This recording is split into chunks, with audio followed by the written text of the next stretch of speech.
তোকে দিয়ে কিচ্ছু হবে না, এই 5টা শব্দ একটা মানুষকে ধ্বংস করে দেওয়ার জন্য যথেষ্ট।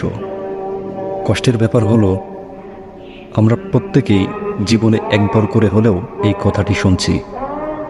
আমাদের পরিবার, পরিজন, বন্ধু বান্ধব, আত্মীয় স্বজনরাই আমাদের এইসব কথাগুলো বলে থাকে। খুব কষ্ট হয় তখন। যাদের কাছ থেকে আমরা একটু আশা ভরসার কথা শুনতে চাই, তারাই আমাদের আপন করে হতাশ করে ফেলে। কষ্ট পেও না, মনোবল হারিও না। ব্যাপারটাকে একটা চ্যালেঞ্জ হিসেবে দেখো। সবাই ভাবছে তোমাকে দিয়ে সফলতা সম্ভব নয়। তুমি আজীবনই ব্যর্থ থাকবে। তুমি ভুল প্রমাণ করো সবাইকে, সবাইকে দেখিয়ে দাও তুমি কি জিনিস। কঠোর পরিশ্রম এবং হার্ডওয়ার্কের মাধ্যমে নিজেকে এমন পর্যায়ে নিয়ে যাও যেন ব্যর্থতা তোমাকে স্পর্শ করতে না পারে।